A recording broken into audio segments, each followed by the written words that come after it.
Hi hello friends வணக்கம். நம்ம தமிழ்நாட்டில் பாருங்களேன் ஒரே ஒரே கலவரமாகவே இருக்குது. என்னன்னாக்கா இப்போ புதுசாக ஒரு அரசியல் தொடங்கிட்டாரு விஜய். புது கட்சி ஒன்று வந்துடுச்சு.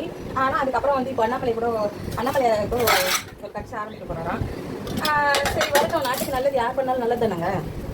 இப்போ என்னன்னா காட்சி, அதாவது ஆட்சி மாறினாலும் காட்சி மாறலன்ற மாதிரி தான் இருக்குது விஷயங்கள்லாம். எப்படின்னா இப்போ வந்து மக்கள் வந்து முதல்வர் விஜய் அவர்கள் வந்து ஏன் தேர்ந்தெடுத்தாங்க? சரி, நிறைய போதை பொருள் கொள்ள சட்ட ஒழுங்குமே இல்லை இப்படின்னு தான் வந்து மக்கள் தேர்ந்தெடுப்பாங்க. சரி, ஆனால் அது இன்னைக்கு சரியாக இருக்கான்னு பார்க்கும்போது இல்லை. இன்னைக்கும் வந்து அந்த போதை தான் இதே தண்டையப்பட்டியில் ஒரு பையனை கொண்டு இருக்காங்க போதையில். இதே கற்பழிப்பில் இருக்குது, மாறல. சரி, அவர் இப்போ தானே வந்திருக்காரு, கொஞ்சம் மாற்றங்கள் கொண்டு வந்துடுவாரு அப்படின்ற ஒரு நம்பிக்கை இன்னைக்கு வரைக்கும் மறுபடியும் வந்துருக்காரு. சரி, அது இருக்கட்டும்.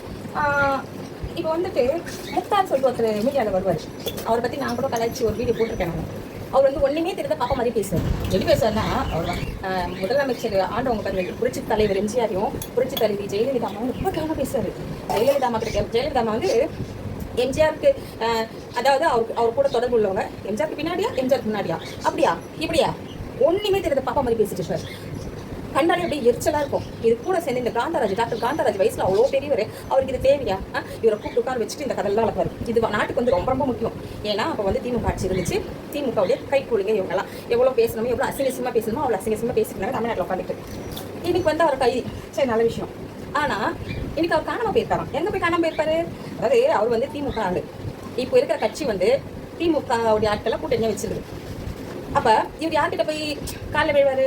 முக்தை வந்து யார்கிட்ட போய் விழுவார்? ஏற்கனவே திமுகவில் இருந்தவங்க காலில் தான் போய் விழுவார். அப்போ அவங்க என்ன பண்ணுவாங்க? சரி போட்டோம் போ அப்படின்னு காப்பாற்றுறதுக்கு யார் கீழே போவாங்க? முதலமைச்சர் விஜய் கீழே போவாங்க. இப்போ என்ன ஆகும்? முக்தை காப்பாற்றப்படுவாரா, இல்லை அவர் பேசின பேச்சுக்கு தண்டனை நடத்திருப்பாரா? இதுதாங்க தேவைப்படுது. அதனால் வந்து ஆட்சி மாறினாலும் காட்சி மாறலன்ற மாதிரி தான் இருக்குது இன்றைக்கி சூழல். இன்னும் வந்து அண்ணாமலை அவர்கள் வந்து கட்சி ஆரம்பிக்க போகிறாரு.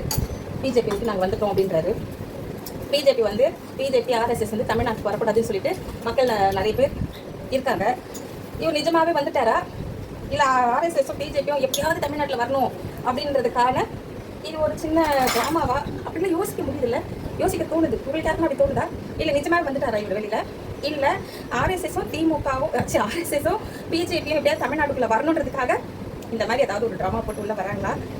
அடுத்தது வந்து விஜய் அண்ட் அண்ணாமலை இவங்க ரெண்டு பேர், அதாவது டிவிகே என்ற பிராண்டில் திமுக ஆட்சி நடக்குமா, இல்லை பிஜேபி அண்ணாமலை என்ற பேரில் பிஜேபி ஆட்சி ஆகுமா?